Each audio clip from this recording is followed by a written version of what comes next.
Hey, how's it going? In this exclusive piece of content, I want to talk about who's responsible for your cybersecurity career growth.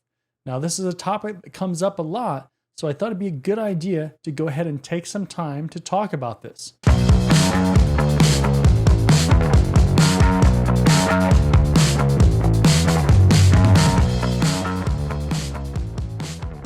So, one of the things that I see in so many professionals, especially those that are transitioning into the career field, so they're brand new or they have limited experience in the career field, is this idea that the employer is responsible for your personal career growth. And that's one important reason why we need to talk about this. People post that employers owe them some kind of training or opportunities, especially to do other jobs and grow in their career into other career areas or parts of the cybersecurity career field. So that's really the reason why that we need to talk about this. So one of the things that you really need to do, and anybody in this career field a lot of times needs to do, especially early on, is kind of changing your thought process about all of this. Okay. Ultimately, and this is me being completely honest, ultimately, you as an individual, you are the single person that needs to care the most about your career. Okay. When we think about numero uno, when they say it sometimes, so talking about your individual self, you've got to be the one that's the most interested because it is your career. It's not some executive's career or some director's career or anything like that. It is your career. So, one of the things that you need to change in your mindset is that you need to invest in yourself.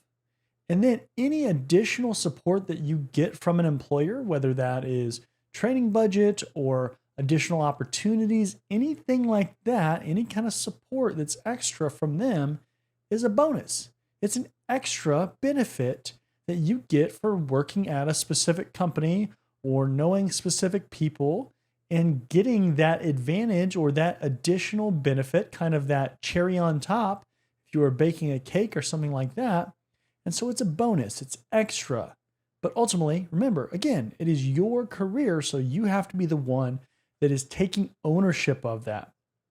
Now, you can also look for employers who will give you additional support, but that shouldn't be the primary thing that you're looking for when you go to look for new jobs or new opportunities.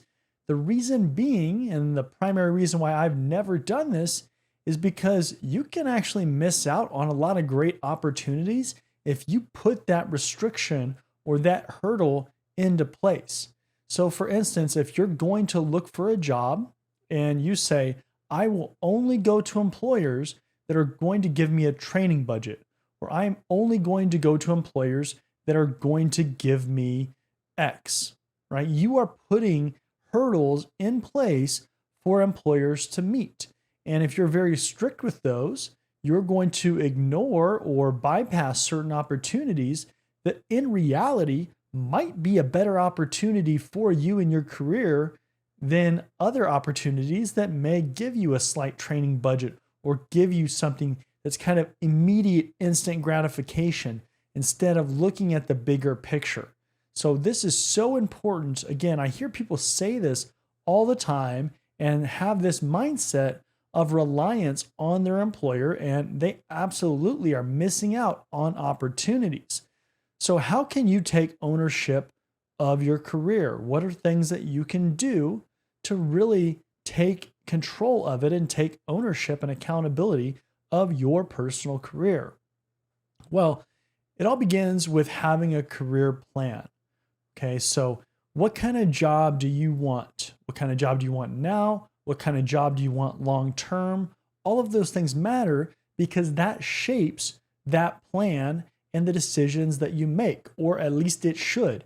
If it's not doing that right now, then you're making, well, decisions based on no plan and you have no direction. You're just kind of knee-jerk reaction as far as making decisions and what you want or what you like in that moment, which is extremely dangerous. That's what we do as little kids, right? We see something that we want and we go for that instantly. We don't wait and kind of evaluate the situation and look at all of our options that might be possible and then pick the best decision based on that. We just kind of, yes, I see that first, or I see that. That looks the most appealing right this second. I'm going to go for that because that's just what I want right this second.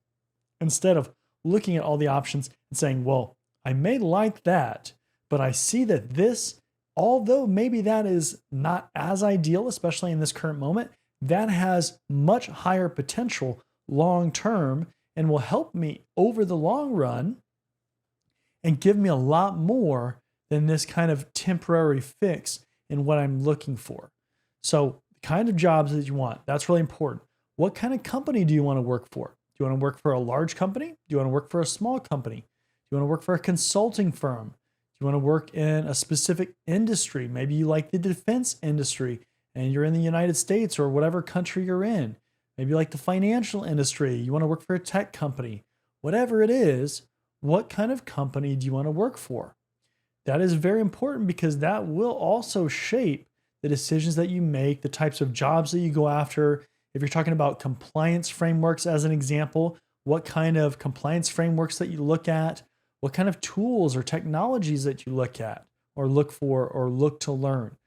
All of those things are going to be driven by these decisions and the things that you ultimately need to decide on for your career in the long term. Now, what else? What kind of lifestyle do you want? Do you want to live this extremely fancy lifestyle where you're just making a ton of money and you can buy whatever you want? Do you want to have flexibility in your job? Do you want to be able to work at home, work remotely? What does that look like? Do you want to work very fixed hours?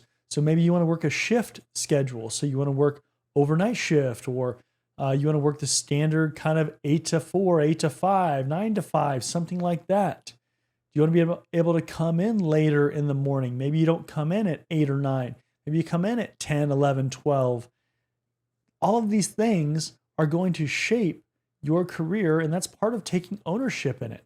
It's deciding these things, determining them ahead of time, and then we make decisions that support those objectives or those decisions that we're looking for, those interests. And if you're not doing this already, you better start doing it, because otherwise you're going to get in a lot of jobs that you're not going to like. And even if you get into a job that you like or a situation that you like, it's going to be by accident.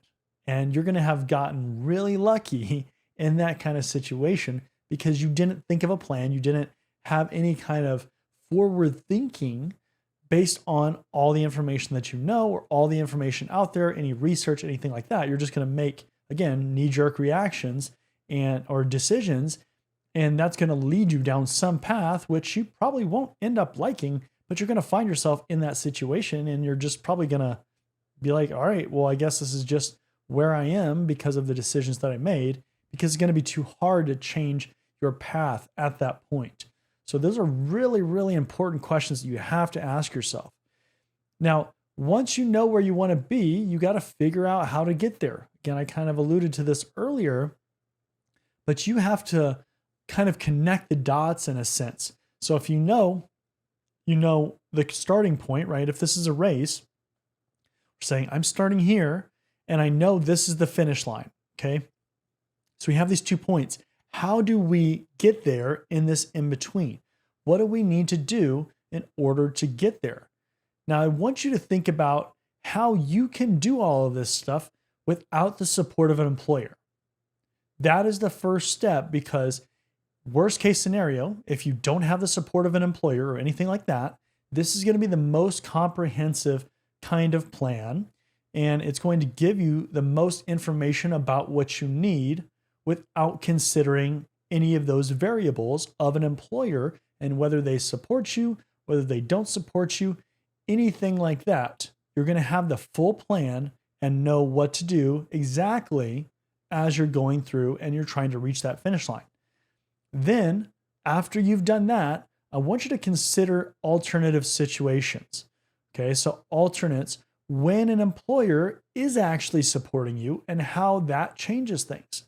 So when you're looking at these 2 different paths, again, certainly without the employer support, That's going to cause you to be creative. That's going to cause you to document and really think through, really analyze the whole path and the whole situation of what you need to do, where you need to go, all those things. And then the employer comes into play. And then now all of a sudden you have a training budget. So maybe you have all this mapped out, right, without the support of an employer. And then now the employer comes through and they say, I'm going to give you $5,000 per year or something for a training budget. Okay, how does that change your path? Does that change your path at all, right? Does the path that you created without the employer support, is that good enough? Are you going to use those funds towards that path of what you've already created? Or does that now open up additional opportunities? So maybe you had the certain path laid out and you were doing things on the relatively cheap. You were looking at training courses or things that you could do for free or low cost, things like that. Now you have the $5,000 or whatever it is, whatever kind of support it is from the employer. So am I now going to add additional training to that to not only take what I'm learning through those resources, but I'm also going to add these other paid resources or these other resources I wouldn't have had access to enhance what I'm already learning through those other resources. Or I'm going to learn additional skills, or I'm going to cross-train more. What does that look like in your path, and how does that support, impact, or open up opportunities for your career? Once you understand that, then you are so much more powerful in your plan, because even though we have these situations that kind of make us take unexpected turns, or they're unexpected results or situations that we're in, the better that we have that planned out and kind of organized and strategized for going forward, the easier it is to pivot and to make adjustments as things happen, especially the unexpected things. Now, almost everybody's career changes at some point throughout the years, and as you get experience, and that's okay. That's no issue at all, because that is totally normal. But again, as we have this plan kind of laid out, we understand these kind of middle ground decisions or middle area decisions and how that's going to affect our long-term strategy. So if our goal was to get to a CISO role, Chief Information Security Officer role, so the top of a security program, security department, organization, whatever, that's our goal. We can see all these in-between decisions and we can see, okay, does that decision support what I'm trying to do, or is that a distractor from what I'm trying to ultimately do? If I'm trying to be a senior leader, for example, and I go to a business course, or I go get my MBA, my Master's in Business Administration, that is in direct support of that ultimate goal. If I go and I try to get a technical training course, is that related to what I'm going to do in that job or where I'm at in my career? If I'm early on in my career, say I have 1 year of experience, 2 years of experience, I'm not going to jump to a CISO role in 2 years. That's just completely unrealistic. Anybody that says anything different is just not, they're either working for themselves or they have no idea what they're talking about. But that would be an unrealistic goal. So maybe I'm going to take this technical training course because that will get me into a senior level role. And then now I'm still on that trajectory because I can take that senior level role. I can tweak my technical skills more. I can start building my business acumen and those skills, the leadership skills, the project management skills that are going to help me get to that ultimate objective, which is that CISO role.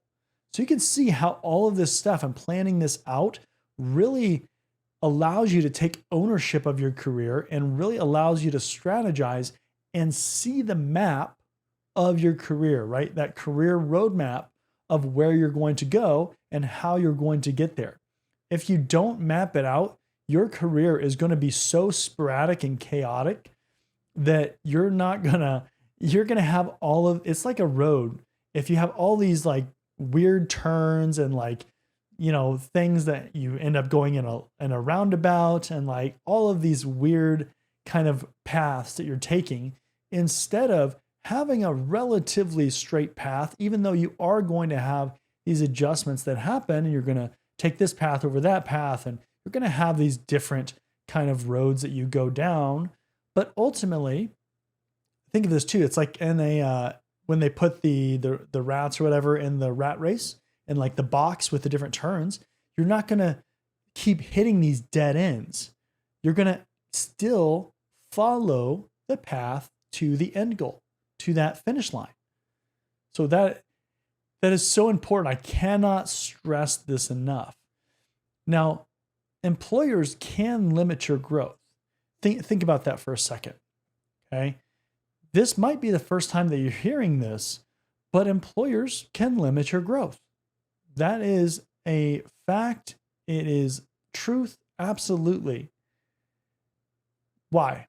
Well, for instance, they can tell you which jobs you can apply to, or they might limit the jobs that you can apply to, or they might limit the amount of money that you make, or the amount of money that you get if you get promoted or go to a different job, say within the same company or even different companies. They can limit your progression. If you listen to employers all the time, so you listen to what they specifically want all the time, you'll have a limit on the success that you can have. This goes back to the whole plan. If they are limiting the types of positions that you can apply to or the money that you can make, all of that affects the next position that you can get, and it affects that path. It affects things like, well, your roadmap. What kind of training can you personally fund? Or what kind of training or option certifications can you personally pursue if they're going to limit your money? They're going to limit the types of positions that you can make. Well, they're going to limit just inherently the skills that you can continue to develop. Because if you are in a mid-level role, you are not going to most likely be dealing with budgets and things like that, as an example. So if you are trying to be a CISO and you're in a mid-level role, you're not going to be developing that skill that is required at that higher level role. So then you have to think about going to a different role, taking a training course, all of those kinds of things. And how does that play into your roadmap? Or how does that play into your career plan? So all of these things are absolutely important considerations that you have to make.